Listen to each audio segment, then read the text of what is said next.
Hello, welcome back to the Android Masters Halloween special. Very special episodes of the Android Watched. It is the Halloween time, and we are going to be talking about today Werewolf by Night. Now, Marvel, you done outdid yourself. Alright, with this shit is the best thing that has come out of Marvel in Phase 4 so far. Next to like WandaVision, Captain America Civil War, Spider-Man No Way Home, Multiverse of Madness, Loki, root beer float in the skull of my enemy. Delicious. That's right. I got a skull mug with a root beer float in it. I don't give a shit. I'm a 22-year-old non-binary person. Werewolf by Night is one of the best movies I've ever seen, ever. I was so shocked when it came out because I was like, wait a minute. What? When did this come out? What the hell? But it came out and I saw it. So I watched it immediately as soon as it came out that day. It's on Disney Plus, so you can go give it a shout out. Give it a look. Give it a look. Give it a look-see-loo. The movie starts off, first of all, before the movie starts off, we have a nice little Marvel homage to like Fox or TBS or something like that. It was back in like the early 90s, 80s, something like that. Old childhood people. Back in the 80s.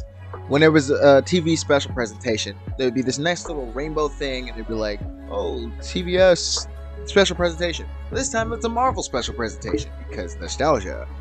And, yeah. It opens with a nice little, like, story diagram type of thing, explaining, the Bloodstone. The Bloodstone family. I forgot his name. Oh, you know what? He doesn't really matter. It doesn't really matter who her father was. Anyways, it goes through the story of the Bloodstone guy. We'll call him David Bloodstone because I forgot his name. It's not really that important because he has a very important spot in the movie, but he doesn't have that much of an important character. He's just dead. And it goes over his whole little thing, Marvel explaining that there are monsters in this universe. Because we're getting the monsters now. It's crazy. We may be getting the X-Men soon, too. Who knows? So we open up in the actual fucking movie with our main protagonist, Jack. Jack has facial painting on his face, and he's in a suit, and he doesn't seem like the type of person that is a master assassin, but he's there for a reason. So, you know, we get introduced to a number of like 4 other assassins, but we mainly get introduced to Yvonne, who is this big Scotsman who is very friendly, but very, very, very intimidating. And then we get a black guy, an Asian guy, and a gay guy. I'm kidding. And then we get introduced to Elsa Bloodstone. And Elsa is the daughter of Mr. Bloodstone and all that stuff. And she is very unenthusiastic about this entire challenge. Basically, the whole challenge is, if you could survive in this small village that's in the back of my house for some reason, if you can survive in here, killing a monster, and also each other, and you're the last one out, you get the Bloodstone, and the Bloodstone will grant you magical powers because magic, I guess. It will give you extra enhanced strength. It will turn this from monochromatic to color, and everything will be amazing and all that stuff. It will grant you total power, and you will be basically a god. The host of this entire challenge is Mr. Bloodstone's wife. Whatever the fuck her name is. It starts with a V. I don't remember. I don't care. Because the actress that plays this role knocks it out of the fucking park, though. She kills that shit because she comes in and she's just all dark and mysterious, and she's like a very wise mother of this girl. I think she's her stepmom, but who cares? So the entire thing happens. We have a nice little thing where the Bloodstone guy is an animatronic, which gross, but cool. And the whole challenge is, you know, all of that stuff where, you know, he's going through and he's like, hey, survive this, And if you survive, you get my bloodstone. I'm rotting for you. And nobody laughs. Because graveyard humor. Delicious. I bet you wish you had one right now, don't you?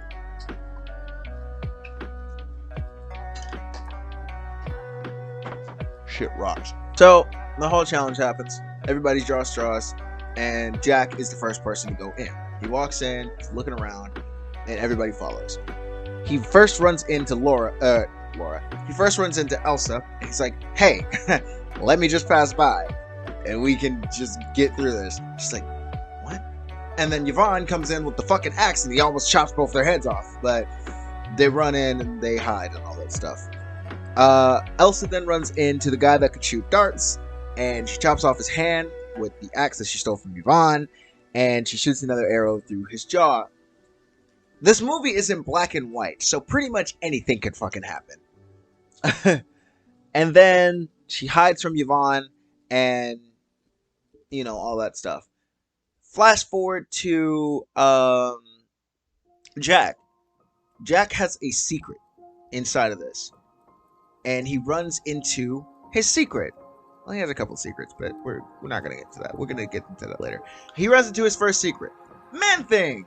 Now, I am a huge fan of the creatively uncreative named Man-Thing, and I love him. I love him so much in this short film. He's so sweet because, you know, everybody's like, oh, I don't like Phase 4 because they're toning down all that stuff. But first of all, yeah, Man-Thing is not exactly like he is in the comics. Man-Thing is kind of he's a monster, basically. But Ted Kord is a good man, and he tried to recreate the super soldier serum because, duh, Marvel.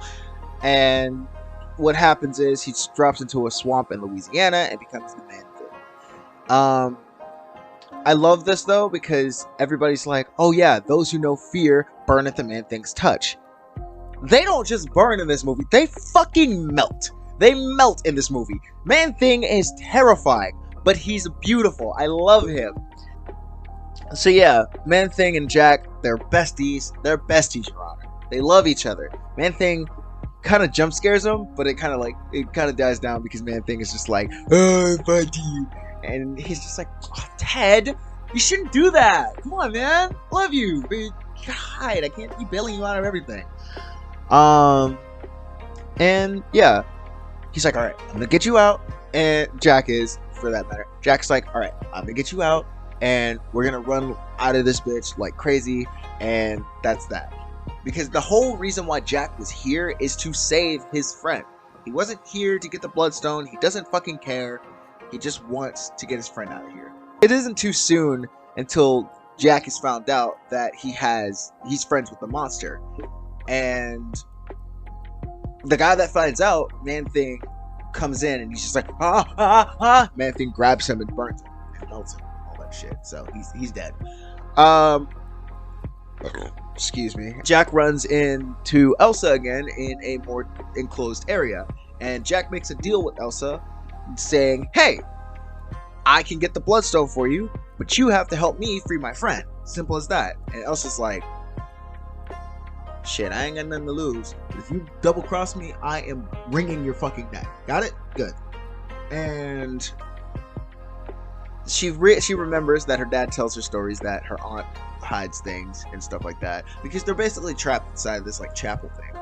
And she finds out where it is, finds out like a key or something like that, and she gives him like a small like sticky grenade stuff. And there's a little funny bit that I'm gonna get to in a little bit, but I'll get to that in a little bit. But yeah, Elsa and Jack escape, and Yvonne is chasing after them. Now, Jack tells Elsa to not be afraid of Man-Thing. He tells her to call him by his name, and she's like, what's his name? Ted. Ted is his name. And he's like, yeah, Ted. Simple as that. Ted. They have a cute little moment, Ted and Elsa. They have a cute little moment where she's like, Ted? And he's like, yeah. She's like, it's a lovely name. And oh yeah, Yvonne gets fucking yeeted by not yeeted, but he gets fucking he dies. He dies. He gets melted by the man thing. And they run, and we get to the part where Jack is trying. So Elsa tells Jack to turn it on and throw it at the wall. It'll stick. It doesn't. Jack is having so much trouble just turning on this little sticky bomb and throwing it at the wall to make it stick, but it keeps falling off. He puts it on the wall and it goes behind the wall, and it's like, and it just drops off. And he's like, ah, god damn it. And he puts it in like a little crack and it explodes. And Man Thing escapes. And as soon as Jack picks up the bloodstone, his werewolf senses start kicking out. Because Jack is a fucking werewolf. Did you forget the show is called The Werewolf by Night? Now, there's a very important thing to remember, because at the beginning, the first shot of the entire exterior, there's a half moon. So they have about 4 days before he can turn. But here's the thing. The bloodstone is magic, so it will turn you. Check.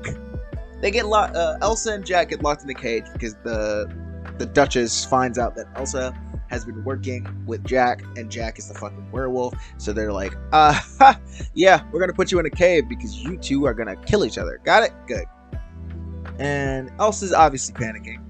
Jack is like, shit, we got stuff to plan. We got time to plan this out because we got 4 days until the moon starts. And she's like, you fucking dumbass. Do you realize what the bloodstone can do?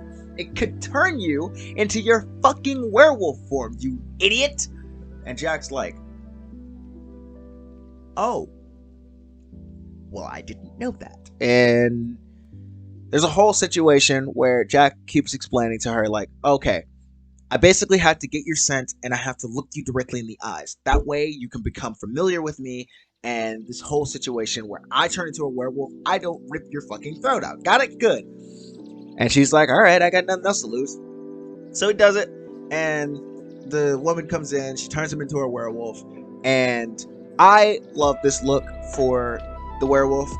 I know a lot of people don't like when a werewolf just looks like a man, but I enjoy the practical werewolf suit. I enjoy it because it gives me a very old-fashioned, 1930s style. The Wolfman type thing, you know? And this movie does pay homage to the Wolfman with this suit, so that I enjoy that. As soon as he came on, I was looking at him, I was like, dude, look at him, he looks so cool!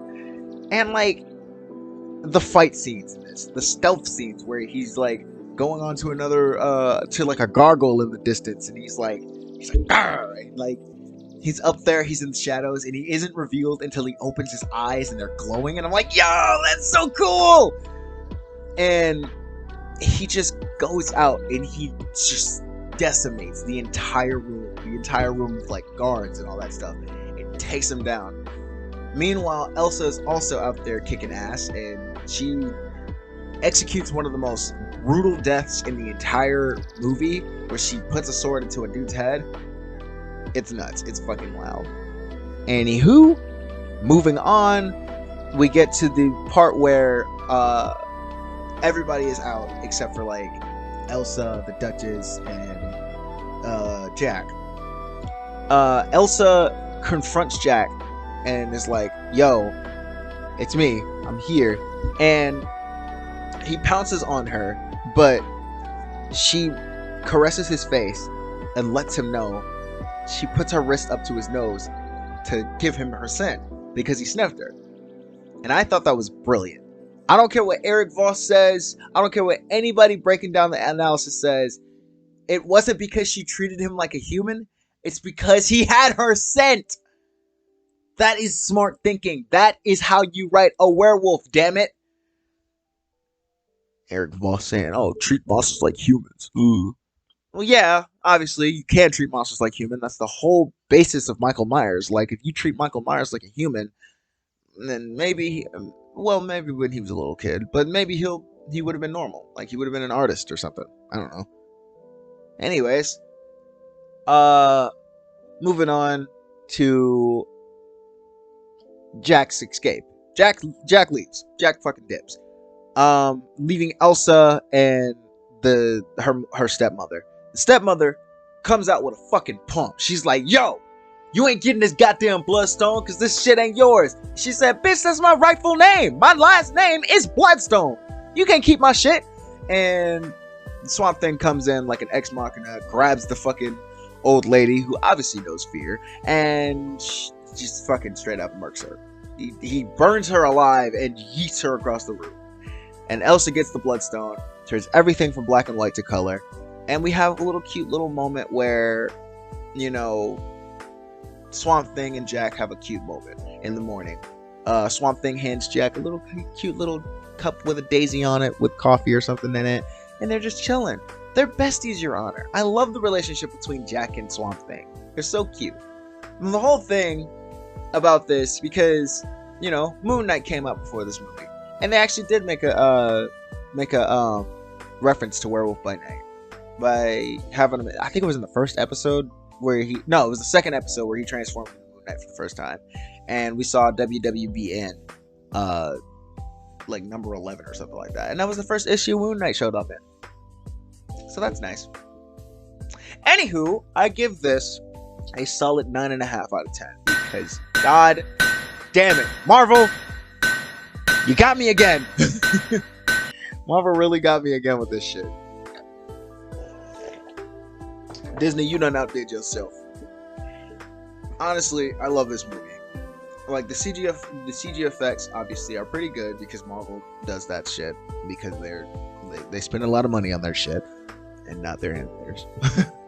They do make a small joke about that in She-Hulk, but we're not talking about She-Hulk today.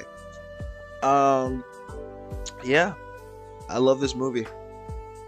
I love it so much.